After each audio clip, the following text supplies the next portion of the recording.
교수님께서 먼저 좀 말씀해 주실 수 있을까요? 김신영 교수님 괜찮으실지요? 네. 예, 말씀하시죠. 감사합니다. 네, 좋은 말씀들 해주셔서 잘 들었습니다. 일반적인 얘기는 제가 빼고 몇 가지만 코멘트하면, 정재현 교수님께서 저는 AI 융합 전공을 연 1000명씩에서 5년간 5000명을 양성하겠다 그러는데, 그 목표에 대해서는 이의가 없습니다. 근데 거기 하연섭 연세대 교수님이 말씀하신 것처럼 교양 AI도 지금 가르칠 사람이 없는 마당에 지금 대학원 학생들 어쨌든 간에 대학원 아닙니까? 전공이 융합 전공이라고 그러지만 그래서 1000명 뽑으면은 그걸 누가 가르칩니까? 우리나라에서 품질에 대한 인증을 해주는 것도 아니니까 대학에서 알아서 그냥 내보내니까 저는 1000명이란 연 1000명씩 AI 융합 전공에 석사라든가 이런 식의 타이틀을 가진 사람이 나타날 거라고 생각되거든요. 근데 그 사람들이 과연 세상에서 요구하는 그거를 어느 정도 할 수 있을 전문성을 가졌을까? 저는 거의 아닐 거라고 생각합니다. 그래서 저는 이렇게 너무 숫자에 연연하지 마시고 지금 어쩔 수 없이 늦었습니다. 우리 늦게 출발하는 거 어쩔 수 없는 거 아닙니까? 그러니까 그 1000명을 또 그러면은 또 이거를 학부 전공을 모르는 사람들을 모아와야지 그 AI 융합 전공의 교육을 제대로 할 것인가 이런 생각을 좀 더 하시면은 교육학 했다거나 인문사회 하신 분들이 와서 AI 융합 전공 절대 못합니다. 저는. 그래서 좀 그런 거에 대해서 좀 고민을 좀 해주시면 좋겠고요. 그 다음에 정 교수님이 말씀하신 거에 이제 AI를 가리키는 교육과 AI를 이용한 교육의 혁신 이 두 개를 다 그냥 AI 교육 이런 식으로 묶어 놓으셨는데 그건 완전히 다른 얘기입니다. 그래서 두 개를 같이 묶는 것은 좀 바람직하지 않다고 생각하고요. AI를 이용한 교육의 혁신, 그거는 교육하시는 분들, 교육계 관리하시는 분들, 이런 분들이 굉장히 고민을 하셔야 되는 일이고, 그렇습니다만, 약간 AI를 굉장히 잘하지 않으면은 AI를 이용한 교육 혁신도 쉽지가 않을 거다. 그런 생각이 들어서, 그거는 우선 좀 다음번 얘기해야 되는 거고, AI가 왔으니까 정재현 교수님, 하연석 교수님 말씀하신 것처럼 AI 시대가 왔으니까 그거를 계기로 우리가 좀 잘해보자, back to basic 잘해보자, 이런 식의 말씀하시는 거는 그렇지라고 하지만 AI를 이용한 교육에 관한 거는 조금 더 시간을 두고 좀 추진했으면 좋겠다 이런 생각을 저는 하고 있습니다. 왜냐하면 이거 제대로 만드는데 굉장히 어려운 일이기 때문에 그런 생각이 들고요. 그 다음에 하연석 교수님이 말씀하신 거에 우선 대학의 기본에 충실하도록 교육하자 아주 옳으신 말씀이고요. 저도 거기에 동의합니다. 그래서 특히 이제 그 팩트 중심의 가르쳐 가지고는 의미가 없거든요. 나가면은 인터넷만 뒤지면 다 나와 있고 무슨 그 다음에 계속 변하고 그러기 때문에 그것보다는 뭐를 만들어 보는 거. 아까 정재현 교수님이 줬을 때 맨 마지막에 크리에이트 아닙니까? 맨 마지막에 교육의 목표가 그런 식으로. 그래서 소프트웨어 교육을 시키는 이유가 소프트웨어 교육은 근본적으로 외우는 게 하나도 없습니다. 뭐를 만들어 봐라라는 게 그게 처음이자 끝입니다. 그래서 그런 식의 크리에이트 교육 그것을 하다 보면 필요한 것을 찾아서 배우는 이런 식의 할 수 있는 그런 식으로 교육을 내용이 좀 바뀌었으면 좋겠다. 그래서 아까 걱정하신 것처럼 그 많은 거 다 어떻게 가르치냐 그랬는데 대부분 축약을 해서 가르쳐야 됩니다. 옛날에 10시간 가르쳤으면 이제 15시간만 가르치면 되는 거고 이런 식으로 좀 축약을 해서 시간을 만들어 주셔야지 그 만들어진 시간에 새로운 걸 가르치지 않겠습니까? 인공지능도 배우고 세상 변하는 것도 배우고 이럴 텐데 혁신의 기술도 배울 텐데 너무 옛날 과목들 가지고 그냥 꽉 쥐고 앉아가지고 저희가 소프트웨어 초등학교에 코딩 교육을 해야 된다고 계속 몇 년째 얘기를 하고 있는데 그래서 초등학교 때부터 해서 17시간이 들어갔습니다. 그리고 중학교에서 34시간이 들어갔는데 34시간이면은 3년에 34시간이니까 얼마나 조금 하는지 아시겠잖아요. 그런 식으로 해가지고는 글로벌 스탠다드를 못 쫓아갑니다. 영국 같은 데는 수학과 거의 비슷한 비율로 지금 코딩 교육을 하고 있고요. 뭐 웬만한 대학에서 초등고등학교도 다 그거 하는데 우리는 지금 교육을 안 하지 않습니까? 그래서 이게 지금 큰 문제라고 생각해서 지금 소프트웨어 중심 대학이라고 그래가지고 대학에 들어간 사람들한테 최소한 코딩을 우선 1학년 때 가르쳐야지 얘네들이 제대로 가서 자기 전공 분야에서 뭐 논문도 쓰고 연구도 할 거 아니냐. 그래서 이제 소프트웨어 중심 대학이라는 거를 지난 정부에서 만들어서 지금 40개 대학을 주고 있는데 연구비 지원금을 드리고 있는데 그거 뭐 그런 것들이 좀 더 강화돼야 된다고 생각합니다. 인공지능 그게 소프트웨어예요. 코딩 못하면 인공지능 못해요. 아까 말씀드렸잖아요. 코딩은 그 알고리즘을 만드는 방법에 지금까지 하던 방법이 코딩이고 그거를 더 확장된 게 기계 학습입니다. 근데 기계 학습 했다 하더라도 코딩된 데에다 집어넣지 않으면 사용을 못 하잖아요. 그러니까 코딩 못하면 아무것도 할 수 없는 거예요. 그래서 전 외국에서는 그 인공지능 대학이라고 따로 만들지 않았지 않습니까? MIT가 왜 인공지능 대학이라고 안 그러고 스쿨 오브 컴퓨팅이라고 그랬겠습니까? 근데 우리는 지금 새거 나오니까 다들 인공지능이라고 다 알게 되는 거예요. 지금까지 하던 거는 잘 안 하고. 특히 연세대학 같은 데는 뭐 소프트웨어 중심 대학도 안 하지 않습니까? 안 하더라도 잘 하시겠죠. 내부에서 전 모든 학생들 코딩 교육 시킬 거라고 좀 기대하고 있는데. 그래서 조금 저는 그 진짜 백투 베이직인데 그 베이직이 뭐냐? 이게 본질을 알고 본질을 알도록 학생들 교육시켜야 된다. 그 생각을 하고요.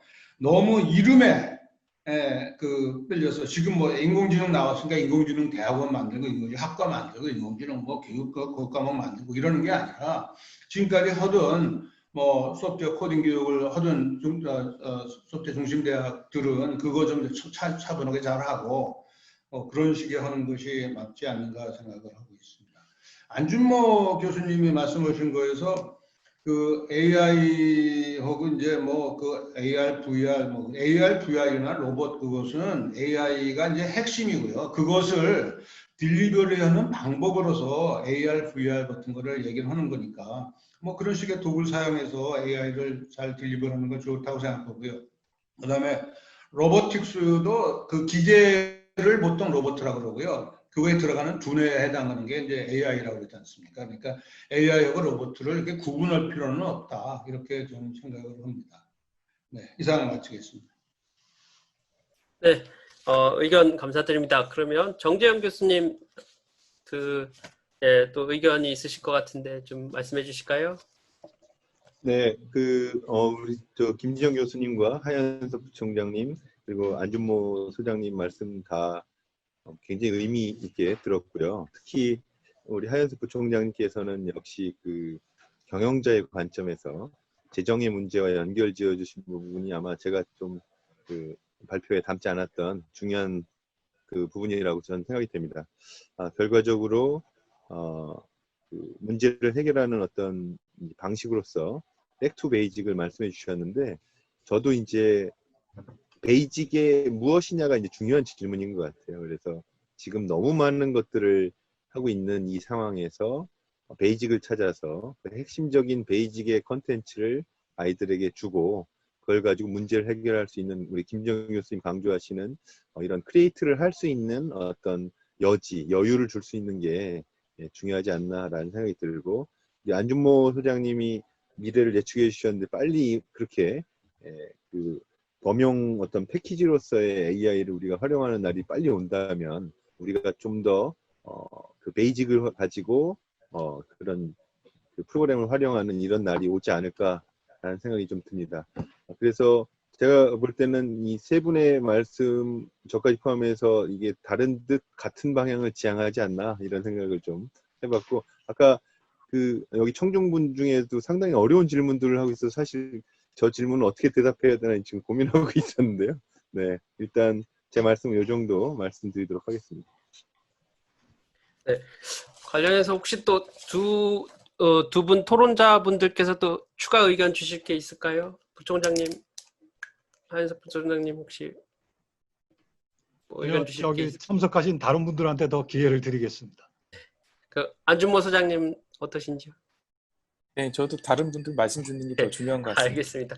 네, 지금 저희 구글 닥스를 올렸는데 이게 보니까 약간 좀 렉이 걸리고 그리고 이제 한 줄에 질문을 쓰고 있는데 다른 분이 그 칸에 써가지고 질문이 없어지고 이런 게 있는 것 같습니다. 그래서 우선 저희 이화여대 교육공학과에 계시는 조일현 선생님께서 의견을 좀 쓰셨는데 이게 사라지셨다고 하셔서요. 저기 마이크를 좀 조일현 교수님께 좀 넘기도록 하겠습니다.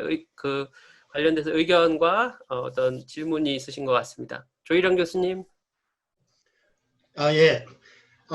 그 발표자, 토론자 말씀 잘 들었습니다. 특히 하현석 교수님, 부총장 되신 거 제가 늦게 알아서 인사 못 드렸습니다. 축하드립니다.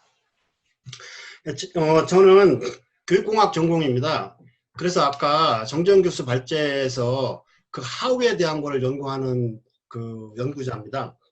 그리고 아까 김준영 교수님께서도 코딩이라고 하는 주제 문제의 중요성을 강조하셨고, 하현석 부총장께서 그 저변, 교육, 교양, 그리고 어떤 그 기본적인 공통적인 역량의 필요성, 그러면서도 또한 그런 것들을 종합적으로 다수의 학생들에게 전달해주기 위한 그 교수자의 부재, 뭐 이런 말씀을 하셨습니다. 그래서 제 연구하는 그 좁은 영역에서 좀 제안을 드리고자 한다면, 일단은 그 아까도 잠깐 언급이 있었습니다만은 그 PBL이라고 하는 교육 방식을 그 에듀테크를 활용해서 온라인으로 만들고 거기에 AI의 그 일종인 학습 분석학 같은 테크닉을 활용해서 코딩이라고 하는 교육 또는 뭐 수학이라고 하는 거를 다수의 학생들한테 가르칠 수 있는 방법에 대한 논의가 좀 필요하다고 생각합니다. 지금까지 이렇게 논의를 보면 가르치는 사람은 사람이 지금의 형식으로만 가르친다고 생각을 하시지만 사실은 우리는 이미 가르치는 방법으로도 에듀테크가 굉장히 많이 발전해 있고요. 예를 들어서 PBL 같은 방법은 그 수업을 통해서 그 문제가 해결하려고 하는 주제 문제에 대한 학습도 되지만 그 PBL을 이루어지는 과정을 통해서 서로 커뮤니케이션하고 컬래버레이션하고 크리에이티브하는 기초 역량을 동시에 키울 수 있는 방법입니다. 그러다 보니까 교육을 만약에 하나의 큰 아름다운 천이라고 말한다면 C줄은 내용으로 하더라도 예컨대 코딩, 날줄은 PBL이라고 하는 경험적 방법을 함께 직조하는 형태의 수업을 그걸 하는 과정에서 그 AI가 실제로 어떻게 작동하는 건지를 학습자에게 경험시키는 목표까지도 동시에 달성할 수 있는 그런 걸 통해서 지금 말씀하신 그 여러 가지 문제 중에서도 하우에 대한 거를 좀 대안적으로 생각해 볼 필요가 있지 않을까 싶습니다. 만약에 그게 공통적인 거고 그 역량이나 내용이 공통적이라면 우리 대학끼리도 우리가 만들어서 연대가 사용한다거나 이렇게 할 수도 있는 굉장히 시너지가 많을 수 있는 그런 그 하우에 대한 그 교육공학 하는 사람으로서의 좀 제안을 드리고 싶었습니다. 이상 저희 짧은 말씀 드렸습니다. 감사합니다. 네, 혹시 학습 분석학 전문가이신 우리 조일현 교수님께서 관련돼서 그 하우와 관련된 고민 그리고 지금 진행되고 있는 여러 가지 것들에 대해서 좀 말씀을 해주신 것 같아요. 혹시 관련돼서 좀 덧붙이고 싶으신 발표자나 아니면 토론자 계실까요?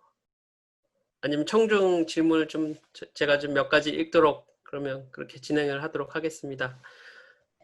지금 제가 쭉 읽어보니까 결국은 학교에서 어떻게 하면 AI 교육을 시킬 것인지 그리고 AI 교육과 관련돼서 키워줘야 할 역량들이 무엇인지 이런 것들에 대해서 좀 고민을 많이 하시는 것 같아요. 그래서 아까 사실은 김진영 교수님께서 강하게 이제 소프트웨어, 코딩 스킬 이런 것이 사실은 베이직에 해당이 되고 그런 것들에 대한 기본적인 소양이 있어야 된다 이렇게 말씀을 해주셨는데 질문 중에 제가 한 가지 조금 다시 좀 드리면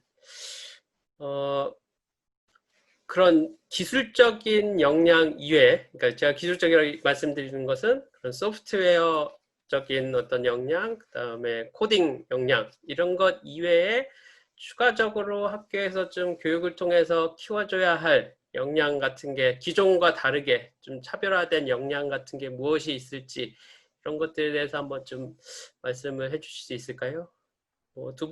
김지정 교수님도 좋으시고요. 아니면 뭐 정재영 교수님도 좋으시고, 아니면 두 분 지정 토론자 선생님들, 부총장님과 소장님도 말씀해 주셔도 좋습니다.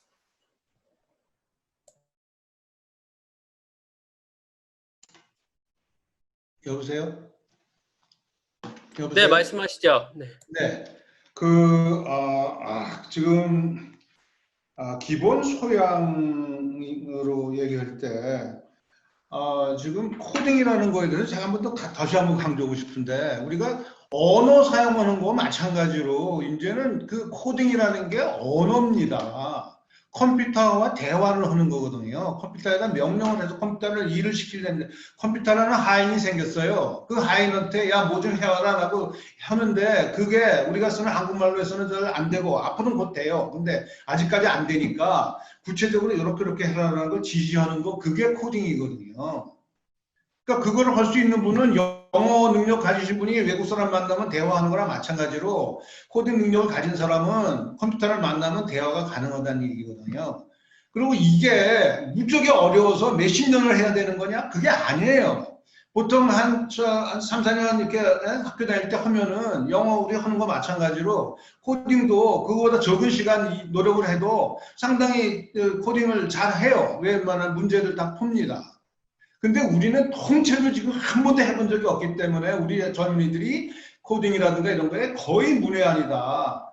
뭐 이런 식으로 되니까 난 대학 가서도 얘네들이 어떻게 공부를 했는지, 나는 교수님들이 그런 애들 대학원 학생 받아가지고 어떻게 걔네들하고 논문 썼는지 난 의심스러워요. 어떤 논문을 쓰셨는지.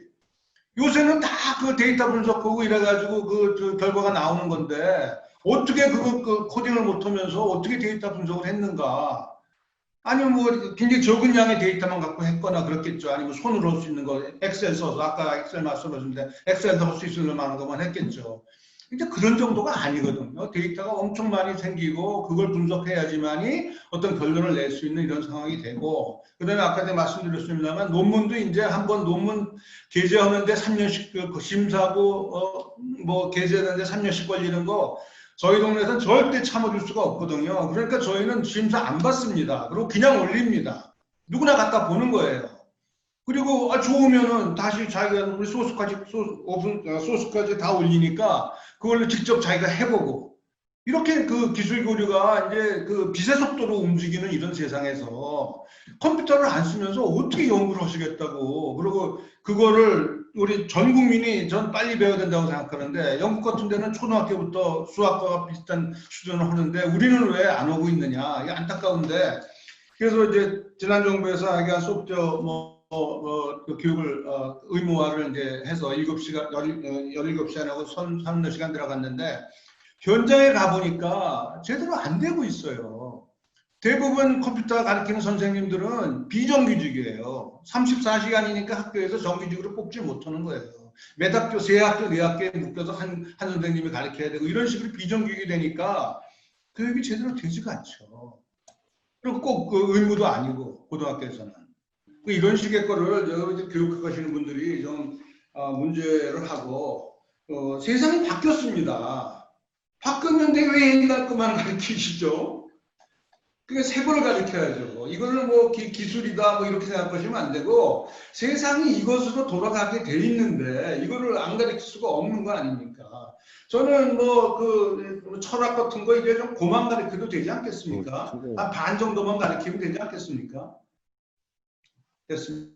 이 정도 하겠습니다. 제가 김지정 교수님의 말씀에 덧붙여서, 사실 우리 총장님이 철학과시라 제가 좀 약간의 디펜스를 좀 하자면, 지금 말씀해 주신 거는 사실 이제 이런 코딩의 중요성을 굉장히 강조해 주시고 역설해 주신 측면에 굉장히 깊이 공감을 하면서, 다만 우리 하현석 부총장님도 이제 말씀을 해 주셨지만, 그 미래 사회에 인간과 AI가 공존하고 또 인간이 AI를 잘 활용해서 행복하게 살기 위해서는 아까 말씀하신 대로 리터러시 측면에서의 코딩 교육이 강조될 필요가 있고, 이런 것들은 아마 교육부가 뭐 2주 전에 발표했지만 이런 것들이 다 반영돼서 교육과정에 들어갈 거라고 생각이 됩니다. 제가 좀 더 강조하고 싶은 것은 요번 우리 그 온라인 교육에서 1학기를 지내고 나서 대학은 거의 끝났고 초중고는 지금 진행 중인데 현장의 의견을 이제 수렴해 본다면 가장 큰 문제점 우리 부총장님 잠깐 아까 언급을 해주셨는데 소통과 협업이 너무 없다. 그래서 이게 이대로 나 혼자 그냥 살아가는 세상, 그냥 네트워크와 연결된 어떤 하나의 섬 같은 존재 이런 거에 대한 이제 어려움과 힘든 것들을 많이 이제 토로하는 것을 보았습니다.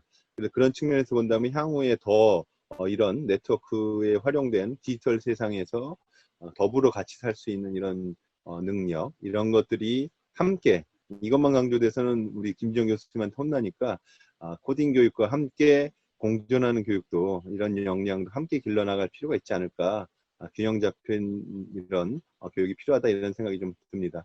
제가 볼 때는 이제 거의 시간이 다 됐기 때문에 혹시 저 사회자께서 혹시 질문을 한꺼번에 해서 한꺼번에 마무리하는 식으로 해야 이게 시간이 종료될 것 같습니다. 네. 네. 제가 저 질문 조금 드려도 될까 모르겠습니다. 예, 질문이라기보다 하여튼 그 들으면서 저는 이제 철학 전공자로서 이제 그 말씀을 좀 드려보고 싶은데 그 저도 이 컴퓨터 언어의 등장은 새로운 언어 등장이라고 생각을 하고 우리 젊은이들이 그 언어를 구사하는 데 있어서 상당한 그 이 융통성과 능력을 가져야 된다고 생각을 하는 이제 사람이고 이와야 되는 소프트웨어 중심 대학을 이제 해서 그 소프트웨어 교육을 또 디지털 리터러시 그 능력 향상에 상당히 많이 생각을 해서 교양교육도 개편했고 이제 이런 상황입니다. 근데 이제 영어가 전에 이제 우리 어렸을 때 영어를 하는 사람이 굉장히 소수였고 굉장히 어렵게 보통 사람들한테 느껴지던 것이 이제는 교육 방식이 영어 교육 방식이 굉장히 다양화되고 영어에 접근할 수 있는 통로도 많이 되고 하면서 이제 초등학생들의 영어 발음이니 뭐 능력들이 엄청나게 향상될 것과 마찬가지로 이 코딩 능력도 그렇게 이제 빠른 시일 내에 그렇게 되리라고 저는 생각을 합니다. 그런데 이제 그 아까 하현석 부총장님께서 이제 그 back to the basic이라고 하는 그 말씀을 주셨지만 사실 그리고 또 김진영 선생님께서 그 코딩이라고 하는 게 결국은 이제 소프트웨어라는 게 문제로부터 시작해서 문제로 끝난다라고 말씀을 하셨지만요. 공학이라고 하는 것이 결국은 이제 어떤 문제가 주어지면 그걸 어떻게 풀 건가에 집중돼서 이제 그 솔루션을 모색해가는 그 과정에 굉장히 집중하는 학문인 것 같습니다. 그런데 문제라고 하는 것이 이게 기왕에 누구나 아이덴티파이 할 수 있게끔 주어져 있는 것이 아니라 문제를 문제로 보는 것 자체가 굉장히 중요한 그 하나의 이 사고 훈련 과정에서 중요한 문제로 들어오는 거거든요. 그러니까 없던 문제를 갖다가 창안해내는 능력도 굉장히 중요한 것이고 우리가 이 기술로 무엇을 할 것인가라고 하는 거를 생각해내게 하는 것도 굉장히 중요한 교육의 일부로 들어와야 된다고 생각을 해요. 그래서 전통적인 교육이 이제 뭐 철학을 줄여야 된다. 철학자들도 사실상 뭐 논리학이라든가 여러 가지 비판적 사고라든가 이런 것들을 잘 저걸 해내기 위해서는 더 깊이 있게 공부를 해야 되는 이런 상황이고 그러한 학문의 발전이라고 하는 것이 이루어져야 되는 상황인데 이 현대의 이러한 식의 문법에 대해서 무지한 채로 인문학을 한다는 것은 저는 이제 지금 말씀하신 그 문제에 걸려들게 된다고 보는데 지금 이러한 종류의 새로운 언어에 대해서 인문학이라든가 사회과학 하는 사람들이 무지할 수는 없다고 생각을 합니다.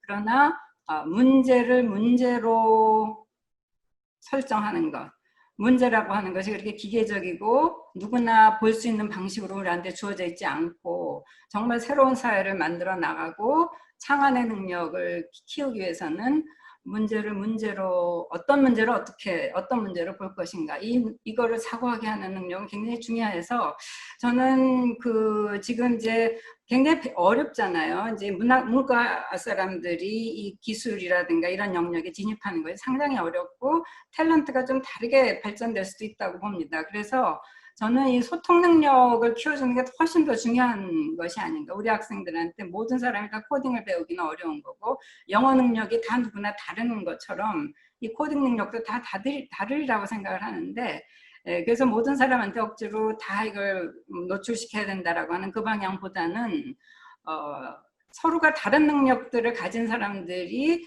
같이 이야기할 수 있는 이런 공통의 어떤 그 구조라든가 이런 것들을 교육하시는 분들이 좀 많이 생각을 해주셔서 그거를 좀 개발해 주시면 좀 좋을 것 같다는 생각이 듭니다. 일종의 교육 공학의 과정일 수도 있고, 글쎄 교육 철학의 문제일 수도 있고, 그런데 우리가 소통을 너무 등한시한 이런 측면이 있는 것 같습니다. 네, 이상입니다. 네, 총장님 말씀 감사합니다.